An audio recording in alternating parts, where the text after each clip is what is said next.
नमस्कार मंडळी, शोभा साऊथ मराठीमध्ये आपले खूप खूप स्वागत आहे. तर मंडळी, आज आपण संक्रांती विषयी असं बनवणार आहोत अर्धा किलो तिळाचे अचूक प्रमाणात असे लाडू. हे सफेद तीळ घेतलेले मी अर्धा किलो. तर तुम्हाला पाहिजे तर तुम्ही पॉलिशचे पण घेऊ शकतात, पण मी पॉलिशचे नाही घेतलेले. आणि 350 ग्रॅम गूळ घेतलेला आहे बघा. एक वाटीचा म्हणजे 150 ग्रॅम शेंगदाणे आणि आपलं छोटे खायचे चमचे, पोह्याचे चमचे असतात ना, ते 2 चमचे साजूक तूप. तर म्हणजे आता आपण छानपैकी सफेद तीळ असे भाजून घेऊया. असं चटचट आवाज येईपर्यंत तीळ भाजून घ्यायचे, म्हणजे लाडू कसे एकदम छान लागतात चवीला. तर मंडळी, हे लाडू ना खूप सोपे, फक्त करण्याची पद्धत आहे ना, आपली करण्याची पद्धत पण सोपी आहे आणि लाडू पण करायला खूप सोपे. काही नाही, चटका वगैरे बसतो, पण त्याच्यावर सुद्धा आपण छानपैकी तसा मार्ग काढलेला आहे बघा. एकदम सुंदर आहे. पहा त्याचा हे तीळ असे चटचट वाजेपर्यंत ना आपण तीळ असे भाजून घेतलेले. त्याच पद्धतीने आपण आता शेंगदाणे भाजून घेणार आहोत. पण हे शेंगदाण्याचे असे मिडियम गॅसवर भाजून घ्यायचे आणि असं साली निघत नाही ना तोपर्यंत असे भाजायचे, कारण आपल्याला हे ना लाडूमध्ये टाकायचे. आणि अशी साल निघाली पाहिजे शेंगदाण्याची, म्हणजे मिडियम गॅसवर भाजले ना तर छान भाजतात शेंगदाणे. आपल्याला 2 तुकडे करून घेऊ शकतो, कारण तुम्हाला पाहिजे तर मिक्सरमध्ये जर का घेऊ शकतो. अशा पद्धतीने मी शेंगदाणे भाजून घेतले का.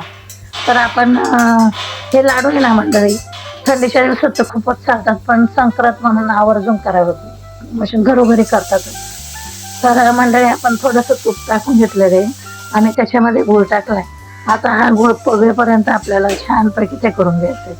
पहा बरं, अशा पद्धतीने मी कसं करते त्या पद्धतीने तुम्ही करून घेणार आहात. या अशा पद्धतीने जर समजा आपण लाडू केले ना, लाडू खूप सुंदर होतात, कडक अजिबात लाडू होत नाही किंवा चिकटत नाही. काही लाडू असं तोंडाला चिकटतात असं खाताना.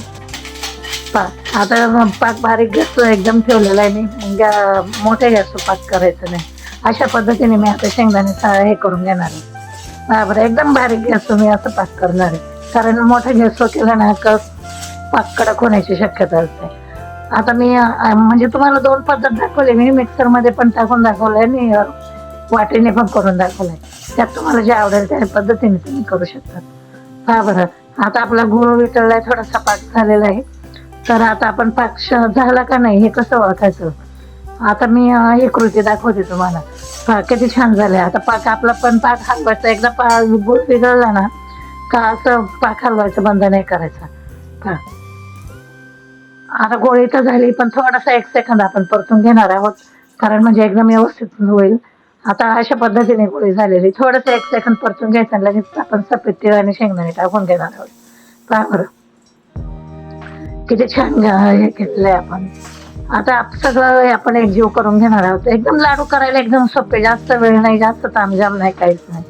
तर मंडळी, माझ्या पद्धतीने तुम्ही नक्की लाडू करून बघा. तुम्हाला लाडू कडक सुद्धा मिळणार नाही, चिकट सुद्धा होणार नाही, कारण हे लाडू एकदम सोपी पद्धत आहे आणि खायला पण रुचकर आहे. लहान मुलांच्या तर खूप आवडीचे लाडू आहे.